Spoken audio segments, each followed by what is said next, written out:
Je me fais des graduations tous les centimètres, en bas et en haut, pour être sûr d'être parallèle. J'ai ma liste prête à couper. J'ai modifié un petit peu mon gabarit pour pouvoir mettre les plaques et les couper dans la longueur. Je vais couper les petites longueurs qui viennent juste dans le bas de la toiture. Bonjour et bienvenue dans la suite de notre isolation de la véranda en laine de bois. Dans cet épisode, nous allons isoler le plafond avec une première épaisseur de 10 cm de laine de bois entre les chevrons de 12, ce qui laissera un espace entre l'isolant et la toiture. Ensuite, j'installerai des suspentes, ou plus précisément ici des distanciers, avant de mettre la deuxième épaisseur d'isolant de 14,5 cm. Oui, partant du principe que mes chevrons sont posés de façon plane, et étant donné aussi que je ne mets pas de plaque au plâtre, mais plutôt des planches au plafond, les distanciers me permettent une installation beaucoup plus simple. Autre avantage, je ne me couperai pas en butant dans les suspentes dans l'immédiat. Après avoir relevé toutes mes coupes entre les chevrons, j'exécute toutes mes coupes et place les panneaux dans l'ordre de pose afin de gagner du temps.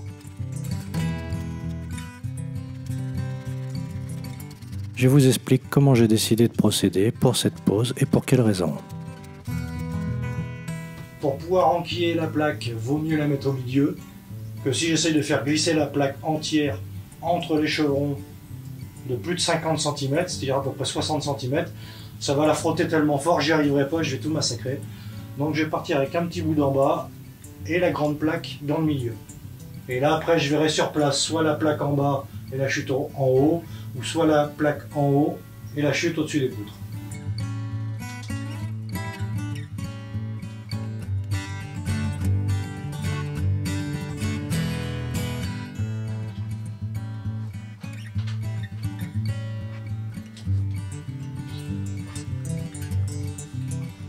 Inutile de vous dire que je serai sûrement pas passé avec une plaque entière.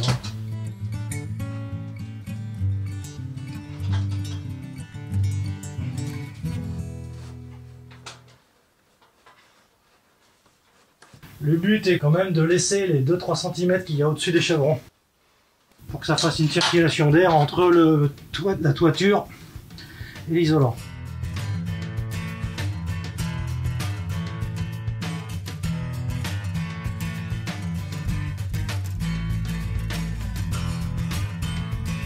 Je ne sais pas si vous voyez l'espace qu'il y a entre le toit là.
J'ai mesuré 122, j'ai reporté le trait sur le chevron et j'ai mis d'abord la chute qui dépasse du trait de 1 ou 2 cm.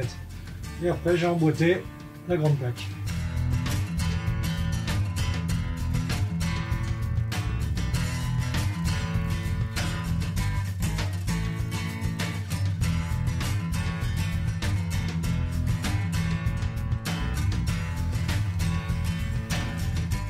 Pour l'isolant de 10 entre les chevrons de 12, c'est fini. Il restera les jonctions, c'est-à-dire là.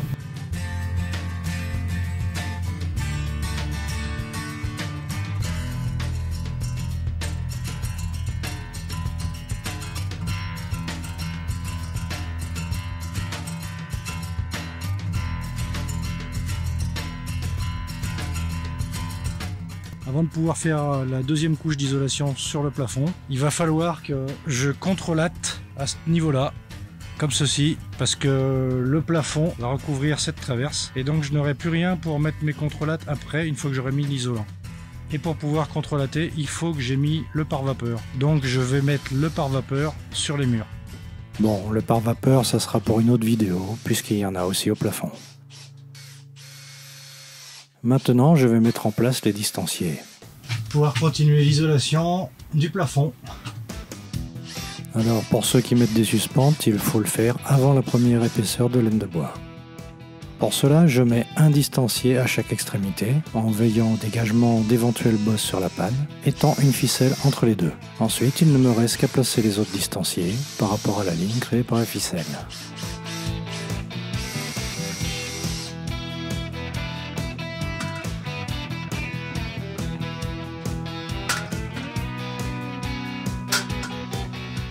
Ensuite, je trace l'axe de mes distanciers à la mesure de la largeur d'une plaque de laine de bois, moins une légère compression. Et je continue la pose de mes distanciers.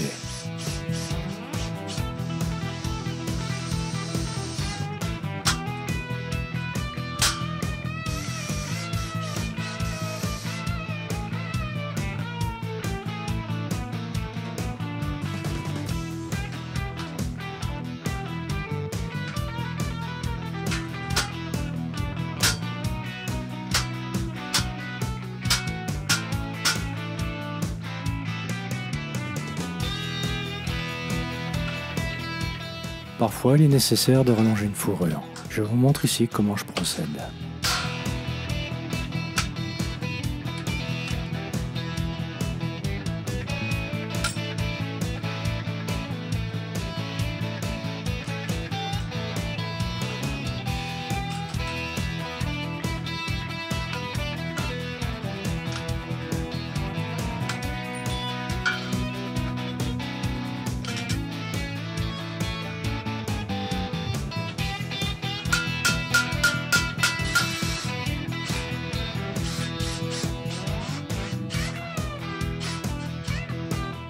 Voilà, nous venons de rallonger une fourrure. Je veux mesurer l'espace qu'il y a entre les deux rondins. Donc l'astuce, c'est que je mets les deux suspentes, j'accroche, je fais glisser par la pointe une fourrure un peu plus courte. Si j'y arrive, hein, c'est pas toujours évident. Une fois qu'elle est emboîtée, je la mets en position plus ou moins réelle.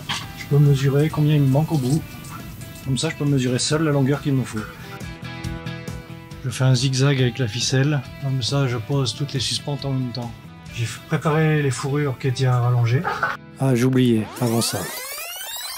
L'arrivée du courant arrive par le plancher, donc je vais tester par la gaine, savoir déjà si je peux passer un autre fil pour pouvoir piloter de l'interrupteur aux ampoules de la véranda. Ça va être un peu chaud parce que je pense qu'il y a déjà beaucoup de fils dans la gaine. Bon bah je passe tranquille, impeccable. Donc là ça passe, je suis tranquille, je sais que je peux rajouter un fil. Et pour descendre à l'interrupteur, j'ai ces deux fils qui vont de l'interrupteur à ici. En les enlevant, je vais tirer un autre fil qui ira à l'interrupteur. Mais bon, avant de poursuivre et de percer là-haut, je voulais être sûr de pouvoir accéder et de créer une ligne par rapport à ce point-là. De plus, je regarde ça maintenant parce que si je perce, je voudrais le faire avant la double épaisseur d'isolant.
Après la fin de la pose des fourrures, je vais pouvoir mettre en œuvre la deuxième couche de laine de bois.